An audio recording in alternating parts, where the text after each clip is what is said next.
Halo semua, saya Madya, perwakilan dari kelompok 1 kelas A. Kali ini akan menjelaskan tentang materi relasi dan fungsi rekursif. Oke, langsung saja ke materi. Pertama, kita akan bahas apa itu relasi. Nah, relasi ini adalah sebuah hubungan antara suatu anggota himpunan dengan anggota himpunan lainnya. Nah, dengan kata kunci hubungan antara suatu anggota himpunan dengan anggota himpunan lainnya berarti pastinya himpunan yang ada itu tidak hanya satu himpunan. Jadi bisa dikatakan juga relasi itu dua himpunan dikatakan memiliki relasi jika ada anggotanya yang saling berpasangan. Nah, ketika sudah ada dua buah himpunan tetapi anggotanya tidak saling berpasangan, ya itu bukan relasi namanya. Walaupun memang lebih dari satu himpunan yang ada. Tapi jika tidak saling berpasangan maka bukan relasi. Oke, nah di dalam relasi sendiri kita akan menemukan istilah-istilah seperti domain, kodomain, dan range. Nah, domain sendiri itu merupakan uh, daerah asal himpunan tak kosong di mana anggota sebuah relasi didefinisikan.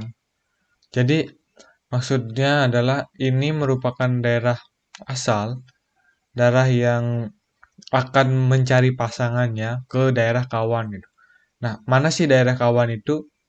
Jadi, daerah kawan itu ini dia. Misal ini himpunan A dan ini himpunan B, maka daerah kawannya adalah himpunan B. Kemudian ada range. Nah, range ini apa? Range ini adalah daerah hasil. Daerah hasil ini adalah daerah yang uh, memiliki pasangan dari daerah asal gitu, dari domain. Untuk lebih jelasnya ini ada satu contoh.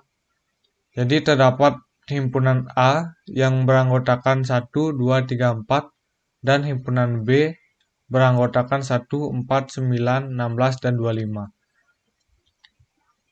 Nah, misalnya ini terdapat relasi bahwa B merupakan kuadrat dari A. Nah, yang namanya kuadrat berarti kan atau istilah lainnya pangkat 2 ya. Jadi kita bisa lihat fokus ke angka-angkanya. 1 kuadrat itu berarti 1. Jadi 1 di A pasangannya adalah hasil kuadrat 1 itu yaitu 1 di B. Nah, kemudian 2 kuadrat, angka 2 di A pasangannya adalah hasil dari 2 kuadrat yang ada di B, yaitu 4.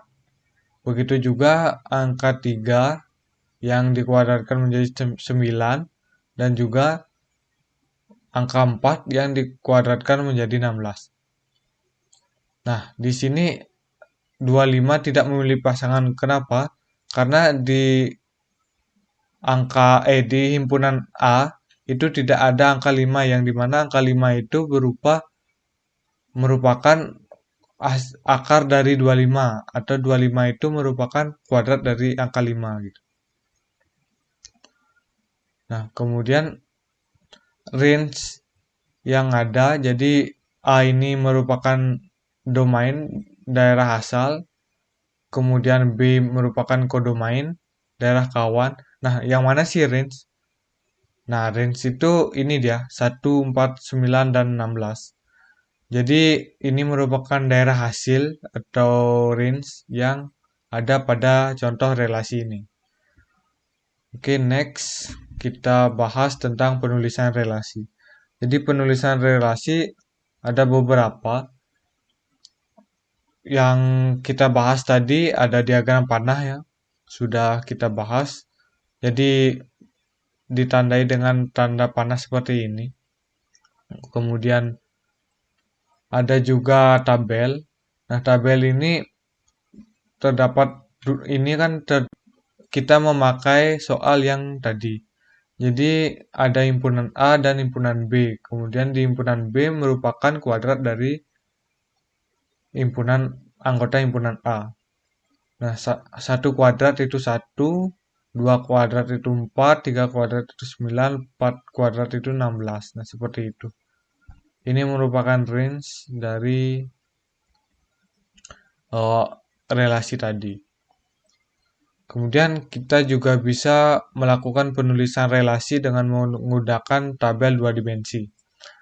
Nah, tabel 2 dimensi kalau dilihat-lihat ini ada angka 1 dan 0-nya. Nah, ini kita menggunakan biner, bilangan biner. Jadi, jika bilangan itu ada pasangannya, maka akan bernilai 1, dan jika tidak, maka akan bernilai 0.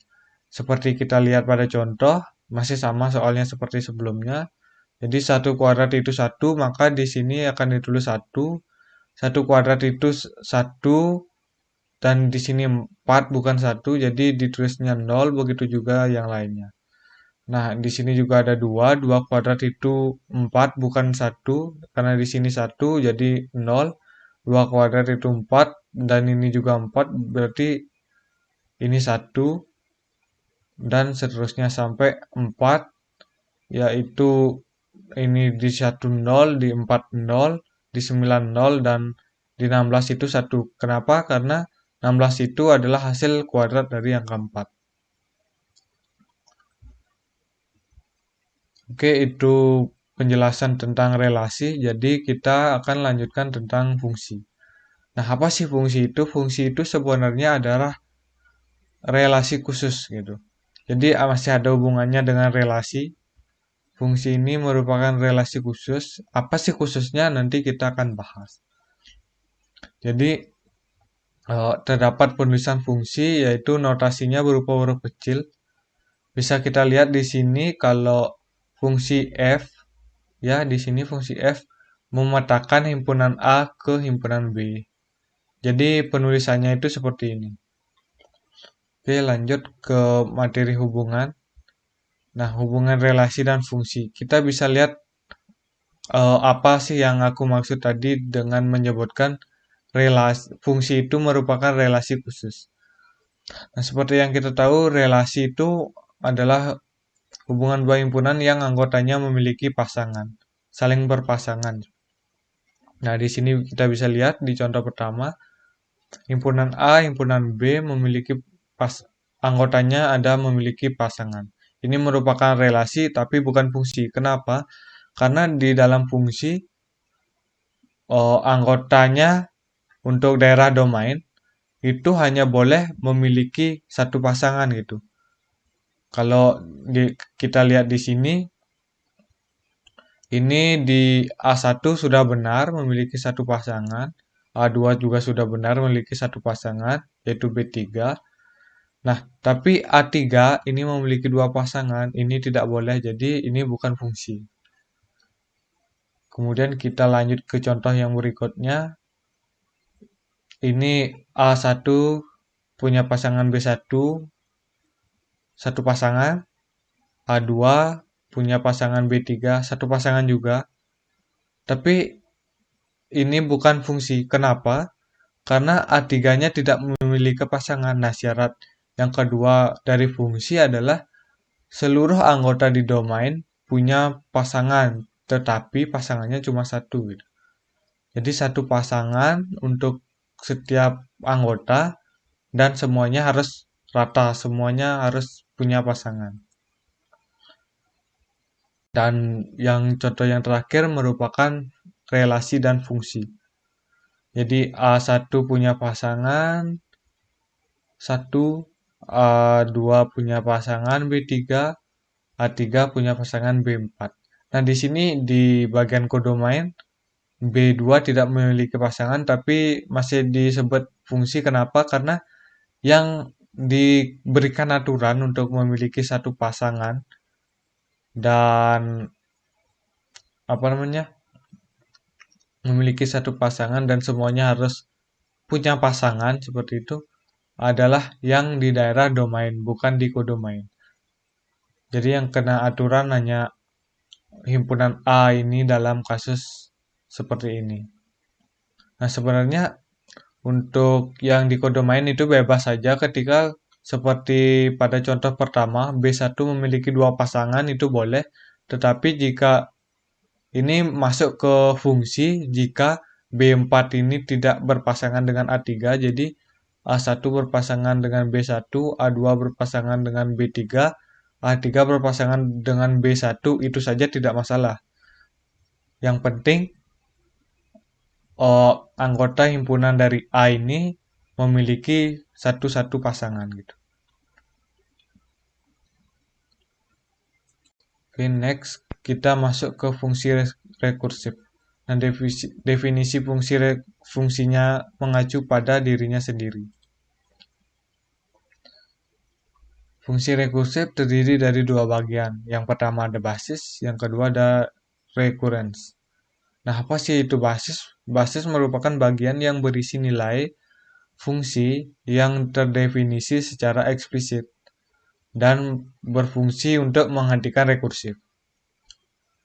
Nah, kemudian recurrence adalah bagian yang mengidentifikasikan fungsi dalam terminologi dirinya sendiri serta berisi kaidah untuk menemukan nilai fungsi pada suatu input dari nilai-nilai lainnya pada input yang lebih kecil.